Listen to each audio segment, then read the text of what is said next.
Y mi propósito en esta mañana es enfocar la naturaleza de las pruebas a la luz de este pasaje que acabamos de leer en el Evangelio de Mateo, para luego detenernos a considerar cómo funciona la fe cuando estamos en medio de la prueba. Mis hermanos, Pablo nos dice en 2 Corintios capítulo 5 versículo 7 que es por fe que andamos, no por lo que vemos, es por fe que andamos. Y el autor de la carta a los Hebreos nos recuerda que sin fe es imposible agradar a Dios. Sin fe es imposible agradar a Dios. Podemos dedicarnos a las tareas más sublimes, a las tareas más extraordinarias, pero si no están acompañadas de fe, no serán del agrado de Dios. Ahora, la enseñanza de la Biblia acerca de la fe no deja de ser misteriosa y paradójica. Por un lado, la Biblia dice que la fe es un regalo de Dios. Dice Pablo en Filipenses, por ejemplo, capítulo 1, versículo 9, a vosotros se os ha concedido, a vosotros se os ha dado de gracia, no solo que creáis en Él, sino también que padezcáis por Él. La fe es un regalo de la gracia de Dios. Sin embargo, la Biblia nos dice que aunque la fe es un regalo de Dios, somos tú y yo los que creemos. Dios da la fe, pero nosotros somos los que ejercemos fe. Es por eso que Pablo nos exhorta en Efesios capítulo 6 a tomar el escudo de la fe con el cual podamos apagar los dardos de fuego del maligno. Somos tú y yo que tomamos la armadura. La armadura es de Dios, pero somos tú y yo que usamos la armadura. Y eso es precisamente lo que aprendemos de este pasaje. Esta historia tan conocida y narrada en una forma tan sencilla en el Evangelio de Mateo contiene algunas enseñanzas muy profundas acerca del ejercicio de la fe en medio de las pruebas. Y yo no quiero concentrarme en todos los elementos de la historia, sino solamente en eso. La fe en medio de las pruebas. Tanto Marcos como Lucas nos dicen que el Señor deseaba cruzar al otro lado del mar de Galilea. El Señor había estado llevando a cabo un ministerio muy intenso, un ministerio muy agotador, y el otro lado del mar era más tranquilo porque era más despoblado. Mis hermanos, nunca debemos olvidar que Jesús era verdadero Dios, pero que también era verdadero hombre. El Señor estaba cansado, estaba agotado. El mar de Galilea es un lago de agua dulce relativamente pequeño, así que se puede atravesar de un lado a otro en un tiempo relativamente breve. De hecho, hace unos años tuve la oportunidad de estar en el mar de Galilea y uno puede ver fácilmente todos los contornos del mar estando allí. Así que el mar se puede cruzar rápidamente, a no ser por las características climáticas y geográficas del mar de Galilea que pueden desatar tormentas repentinas. Resulta que la superficie del mar de Galilea es la más baja del mundo para un lago de agua dulce. De manera que cuando las corrientes de aire frío descienden de las colinas que rodean el lago y chocan con el aire caliente de la superficie, se pueden provocar tormentas repentinas que son un verdadero desafío, aún para marineros experimentados, como era el caso de los apóstoles. Y eso fue precisamente lo que ocurrió esa noche. Vean otra vez versículo 23. Cuando entró Jesús en la barca, sus discípulos le siguieron y de pronto se desató una gran tormenta en el mar, de modo que las olas cubrían la barca, pero Jesús estaba dormido. Marcos nos dice en su evangelio que se desató una mega tormenta, un mega huracán, dice el texto literalmente. Que en asuntos de minutos puso a la barca al borde del naufragio. Las olas eran tan altas y golpeaban con tal violencia que el bote se zarandeaba de un lugar a otro. Yo no sé si ustedes alguna vez han visto esos, lo que nosotros llamamos muñequitos, en otros países le llaman cartones animados, donde de repente el agua se convierte como en un puño y comienza a golpear la barca. Bueno, lo que los discípulos estaban experimentando esa noche era un puño de agua golpeando la barca una y otra vez. Los discípulos sabían que ellos estaban en un serio problema. Humanamente hablando, era una situación desesperada, era una situación sumamente peligrosa. Y seguramente muchos de ustedes se han sentido así alguna vez. O puede ser incluso que estén atravesando por una situación similar en este mismo momento. Nadie está exento de las dificultades que surgen viviendo en un mundo caído.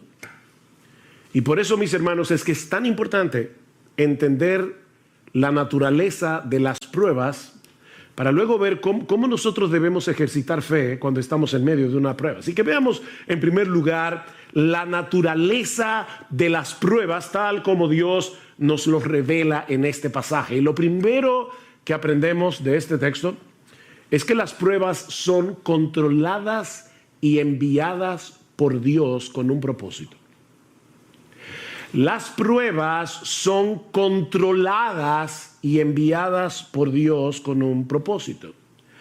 Ya les decía que no era nada extraño que en este mar se formaran tormentas repentinas, pero mis hermanos, Dios es soberano. Él lo controla todo, incluyendo los fenómenos de la naturaleza. Él puede impedir que cosas como estas sucedan, pero ¿saben qué? Muchas veces Dios decide no impedirlo. Dios decide no impedirlo.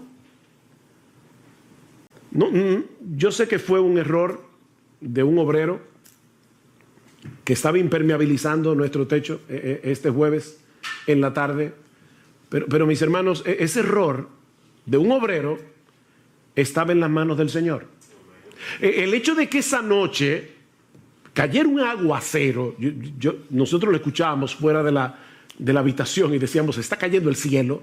Hacía muchos días, meses, que nosotros no veíamos un aguacero así. Bueno, ¿pudo haber impedido Dios que lloviera de esa manera precisamente cuando el techo tenía un problema? Por supuesto que sí. Por otro lado, también es cierto que Jesús estaba cansado. Mis hermanos, Jesús no estaba simulando que estaba dormido. En su naturaleza humana, Él no pudo resistir el cansancio tan grande que tenía. Para los discípulos, era como de repente ver a Superman envuelto en kriptonita. O sea, el Señor está ahí, completamente agotado. Era tal el agotamiento de Jesús que ni el ruido de las olas ni el movimiento de la barca pudieron despertarlo. Él estaba completamente exhausto. Así que los discípulos sabían que su experiencia como marinero no les serviría de nada para poder maniobrar en una tormenta como esa. Y por lo visto tampoco contaban con Jesús. Era una situación realmente desesperada. Pero mis hermanos, la Biblia nos enseña una y otra vez que las pruebas nacen en el trono de Dios. Las pruebas nacen en el trono de Dios. ¿Ustedes recuerdan cuando Noemí regresó a Belén desde los campos de Moab, sin marido, sin hijos? ¿Cuál fue su explicación teológica a sus vecinos en Belén? El Todopoderoso me afligió. El Todopoderoso me afligió. Mis hermanos, las pruebas nacen en el trono de Dios. Jehová dio, Jehová quitó. Sea el nombre de Jehová bendito. Job no dijo, el diablo me quitó lo que Dios me dio. No, fue Dios que me lo dio y fue Dios que me lo quitó.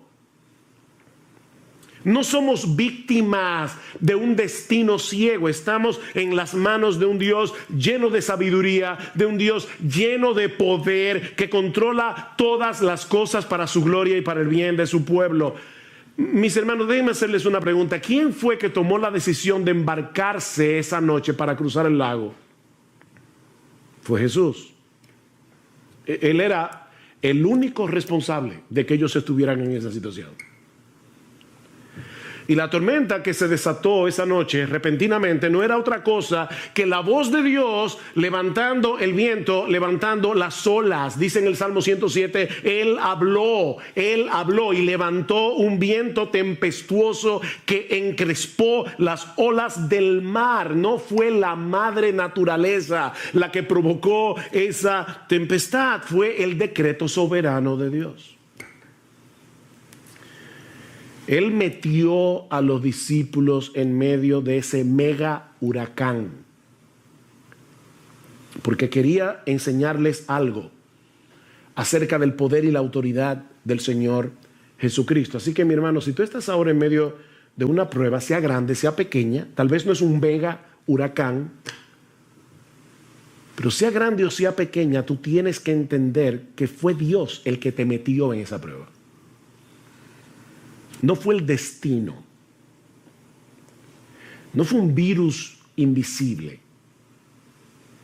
No fue la gente que te rodea, decía el filósofo francés Jean-Paul Sartre. El infierno son los demás. No fueron las personas que te rodean las que te metieron allí. Dios te puso allí en medio de ese huracán con un propósito bueno y sabio, aunque ahora no podamos entenderlo.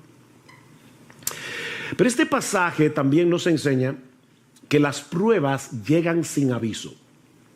Las pruebas suelen llegar sin aviso. Cuando los discípulos entraron en la barca, no podían imaginar lo que estaba a punto de ocurrir. Mateo nos dice que la tormenta se desató de pronto. ¿Lo ven en el versículo 24? De pronto, repentinamente. Las pruebas se introducen en nuestras vidas sin pedir permiso. Por eso es que Santiago dice, amados míos, tened por sumo gozo cuando os halléis en diversas pruebas. Y la idea es, cuando ustedes se encuentren de repente en diversas pruebas, nosotros quisiéramos que las pruebas vinieran como espaciadas, ¿verdad? Que viniera una hoy, otra el año que viene. Pero dice Santiago, no, a veces tú tienes una prueba y luego vienen 25 juntas. Cuando os halléis en diversas pruebas, o como dice el texto literalmente, pruebas de diversos colores. Y desde nuestro punto de vista, las pruebas siempre llegan en el momento más inoportuno. Yo siempre me pregunto cuando escucho a la gente decir, wow, este era el peor momento para tener un problema económico, o este era el peor momento para yo enfermarme, este era el peor momento para tener una cirugía no planificada. ¿Cuándo es el mejor momento para tener un problema económico? ¿Cuándo es el mejor momento para tener una enfermedad incurable? Las pruebas llegan desde nuestro punto de vista en el momento más inoportuno. Pero mis hermanos, lo que a nosotros nos toma por sorpresa nunca sorprende a nuestro Dios. Porque Él es el que decreta las pruebas, como vimos ya. Y Él las supervisa para que no lleguen más allá de lo que nosotros podemos soportar. Él es que la supervisa para nuestro bien, como los montes rodean a Jerusalén. Salmo 125, así el Señor rodea a su pueblo desde ahora y para siempre. Nada me puede tocar sin pasar por la supervisión de Dios. Amén. Wow, qué glorioso eso. Amén. Pero aprendimos también de este pasaje que las pruebas sacan a flote las corrupciones de nuestro corazón. Las pruebas sacan a flote lo peor de nosotros. Los días previos a ese incidente, si ustedes pueden leer luego en sus casas Mateo capítulo 8 completo, se van a dar cuenta que Jesús había estado haciendo milagros sorprendentes. Por ejemplo, Mateo 8, 1 al 4, la curación de un leproso. Versículo 5 al 13, la curación a distancia del criado del centurión. Ni siquiera Jesús tuvo que ir a tocarlo. No, fue a distancia. La curación de la suegra de Pedro en el versículo 14. Y yo me imagino que en ese momento los discípulos se sentían campeones de la fe. Cuando uno ve a Jesús haciendo todo eso, tal vez ellos pensaban, mira, ahora mismo no importa lo que pase, yo confío en ese hombre. De hecho, es interesante ver en el texto que cuando otros veían las demandas del Señor como muy altas, recuerdan cuando le decía, síganme, y uno decía, espérate, deja que vaya en tierra a mi padre, o espérate que yo tengo una cosa que hacer, o no sé qué. Cuando otros estaban poniendo excusas para seguir a Jesús, vean lo que dice el versículo 23, cuando entró Jesús en la barca, sus discípulos le siguieron. Mientras otros veían difícil seguir a Jesús y ponían excusas para seguir a Jesús, los discípulos no. Así que probablemente en ese momento ellos se sentían campeones de la fe. Pero ¿qué tan fuerte era esa fe? No había manera de saberlo si no era en medio de la prueba.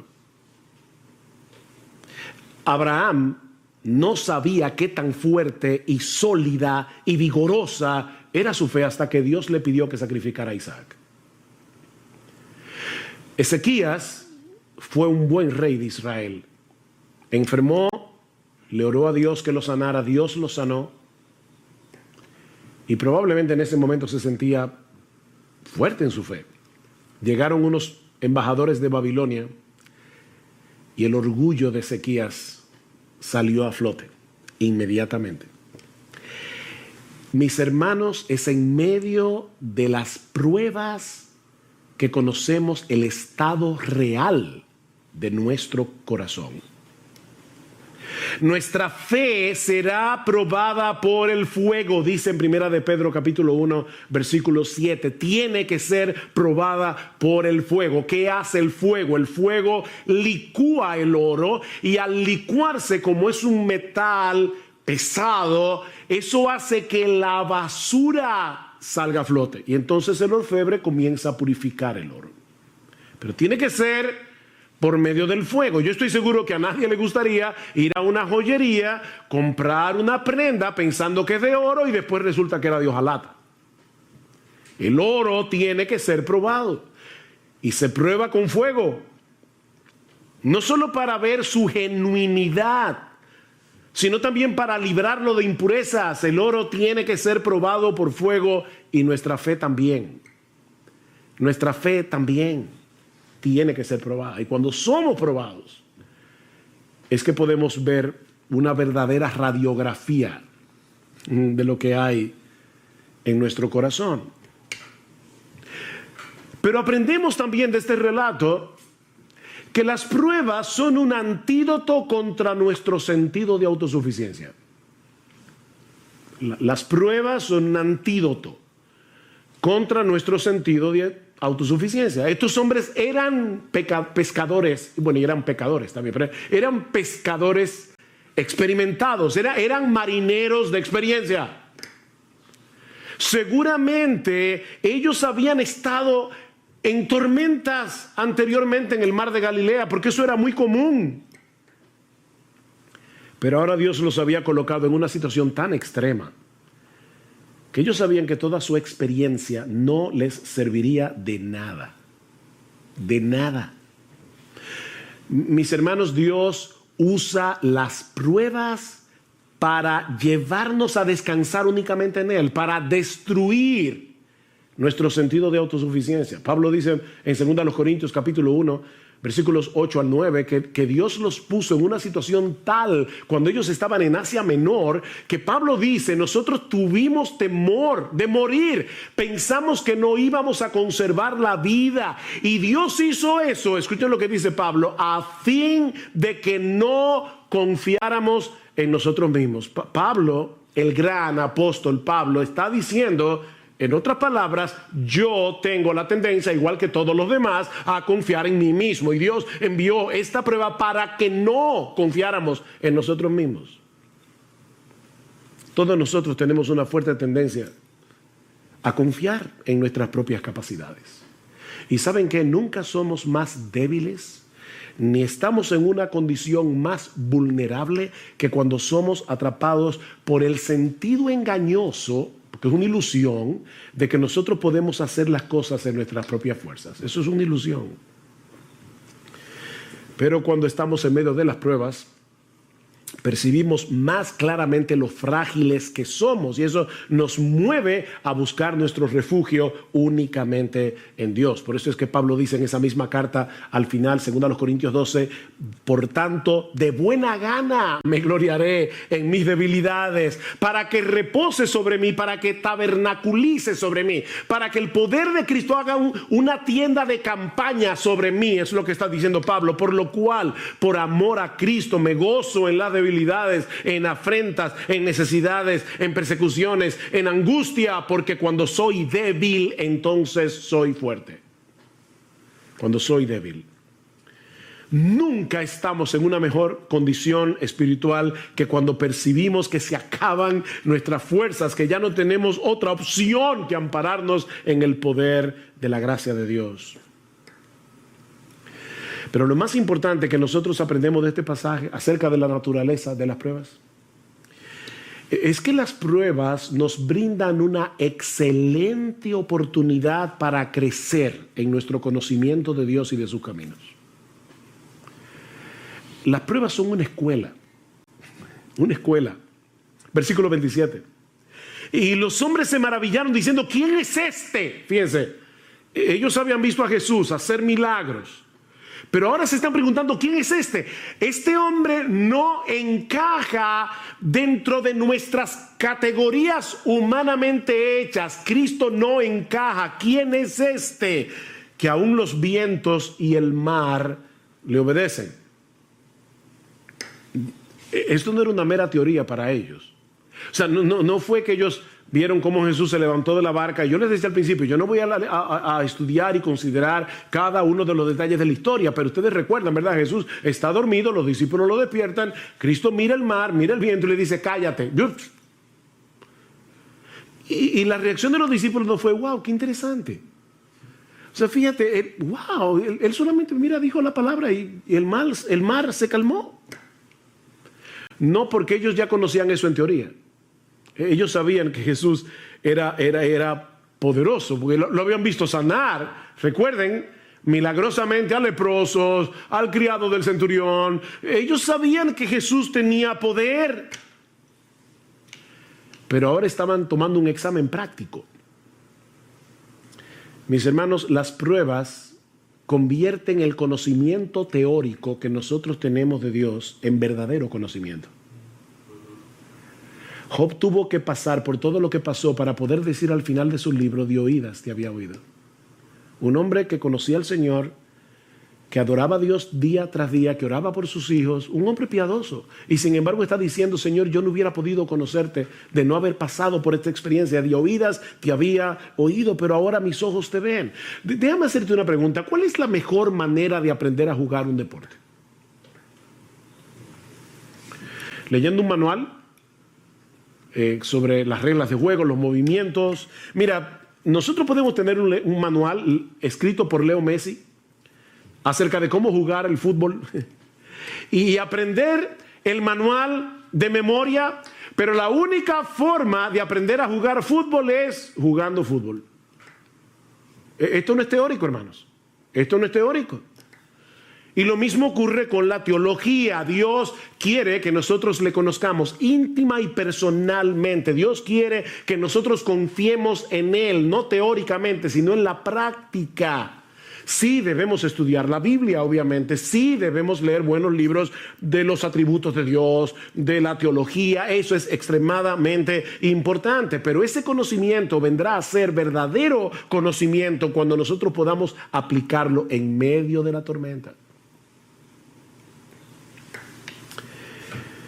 Así que son muchas las cosas que Dios nos enseña en medio de las pruebas. ¿Ven?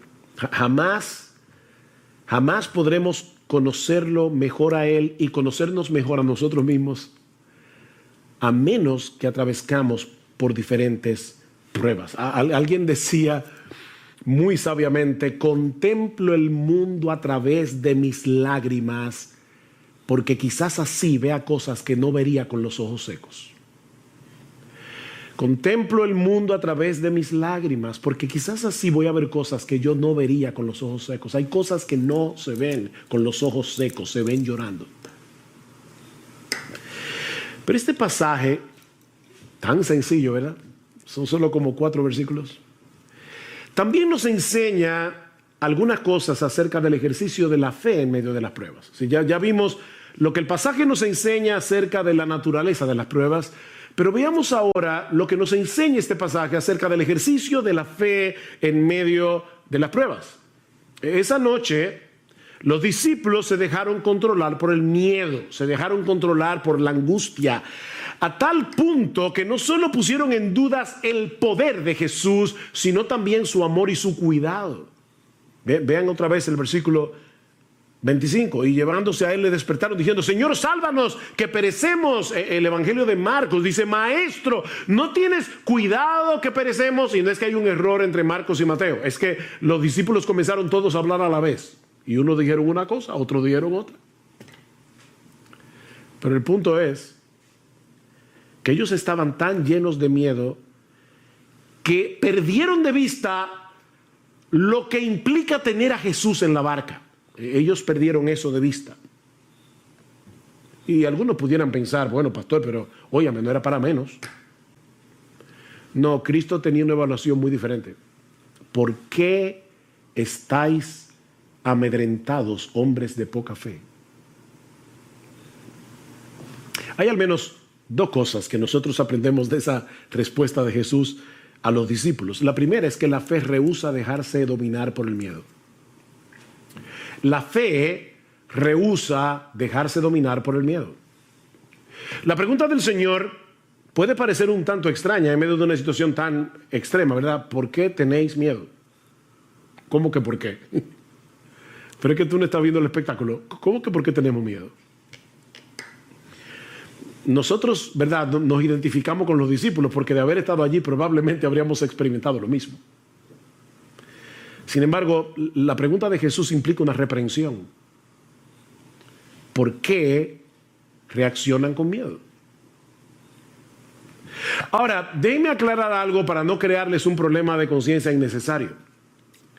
Eso no quiere decir que los cristianos no tenemos derecho a luchar con el miedo. Sobre todo cuando estamos en una situación de peligro potencial. No.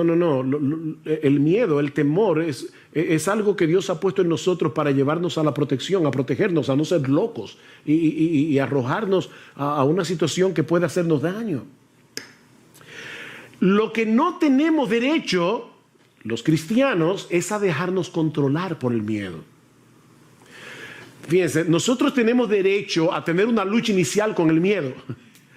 Lo que no tenemos derecho es a dejarnos dominar por el temor, tomando en cuenta que nosotros tenemos un Dios como el nuestro que cuida de nosotros. Los discípulos perdieron el control de sí mismos al punto de hablarle a Jesús con insolencia. Maestro, ¿no te importa? Oigan la expresión. ¿No te importa que perezcamos?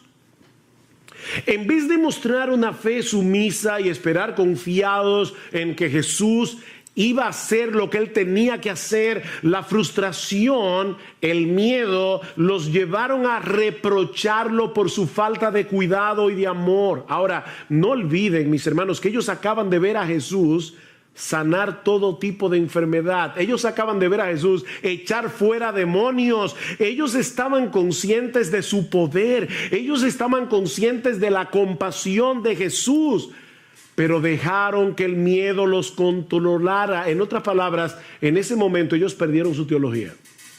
Ellos perdieron su teología. ¿Alguna vez te has visto a ti mismo reaccionando de ese modo? Porque ay, mis hermanos, a mí me ha pasado más veces de lo que yo quisiera recordar. Me ha pasado más veces de lo que yo quisiera recordar. Sabemos que el Señor es bueno, sabemos que Él es todopoderoso, sabemos que Él está lleno de compasión y de sabiduría. De hecho, tú y yo tenemos un conocimiento mayor que el que tenían los discípulos esa noche, porque nosotros vivimos del otro lado de la cruz. Ellos todavía en ese momento no habían visto a Cristo muriendo por nuestros pecados y recibiendo en su cuerpo la ira de Dios por nuestros pecados para que nosotros pudiésemos ser absueltos en el tribunal de Dios. Ellos vivieron del otro lado de la cruz. Pero ¿cuántas veces reaccionamos con esa misma clase de insolencia?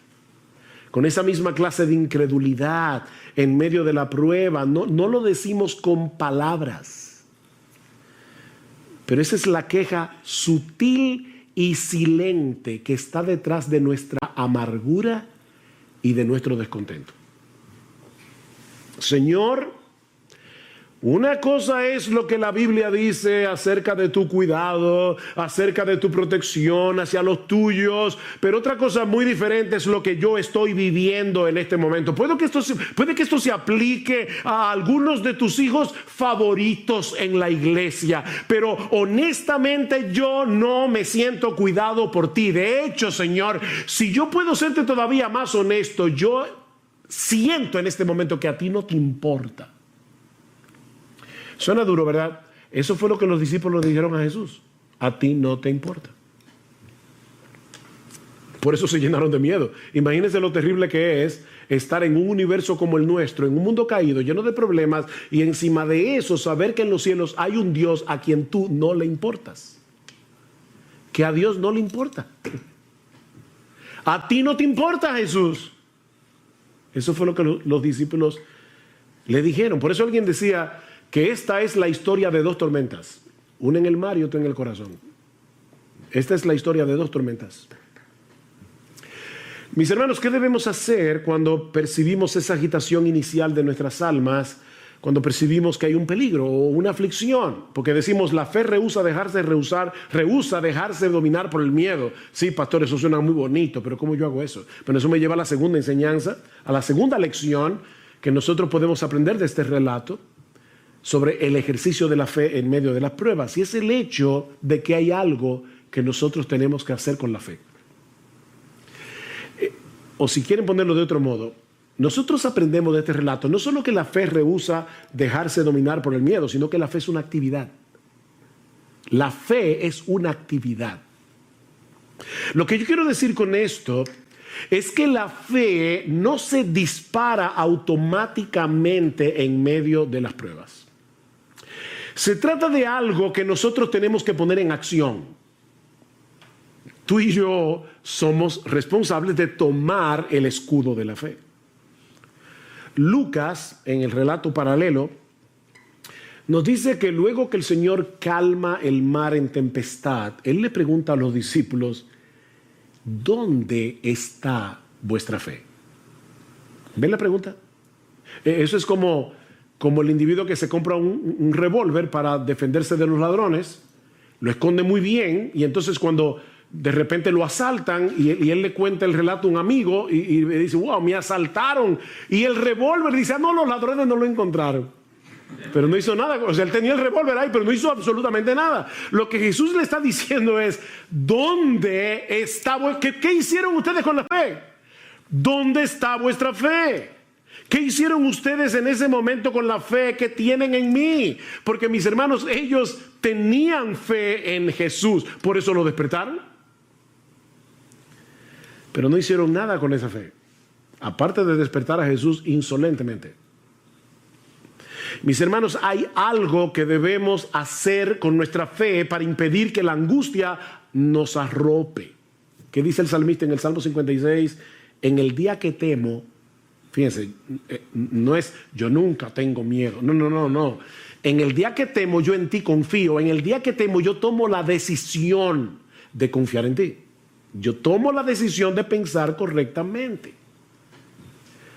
Por eso decimos que la fe es una actividad, porque es la actividad de mantener a raya nuestra incredulidad con la palabra de Dios. Nosotros tenemos que mantener a raya la serpiente de la duda, la serpiente de la incredulidad con la palabra de Dios. El problema de los discípulos en la barca es que ellos no se hicieron cargo de la situación, sino que dejaron que la situación se hiciera cargo de ellos. Que la situación los controlara. Miren, mis hermanos, cada vez que nosotros estamos en medio de una prueba, la voz de la duda comienza a hablar inmediatamente. Y lo que pasó esa noche es que ellos dejaron que la voz de la duda controlara la conversación, en vez de escuchar la voz de Dios a través de su palabra. ¿Por qué te abates, oh alma mía? Fíjense, ¿qué está haciendo el salmista aquí? Él está acallando la voz de la duda. ¿Por qué te abates, oh alma mía? ¿Por qué te turbas dentro de mí? Espera en Dios, porque aún he de alabarle, salvación mía y Dios mío. Háblale a tu alma, no dejes que la voz de la duda hable sin control.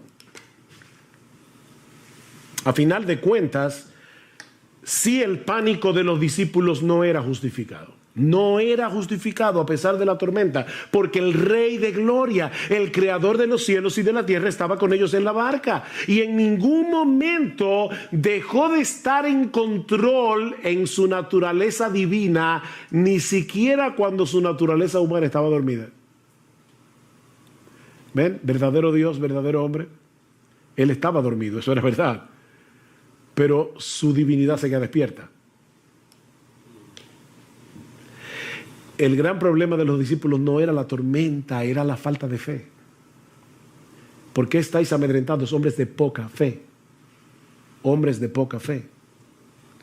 Ellos no habían conectado los puntos entre los milagros que habían visto ver hacer a Jesús y la situación por la que estaban pasando en ese mismo momento. Era unas horas después.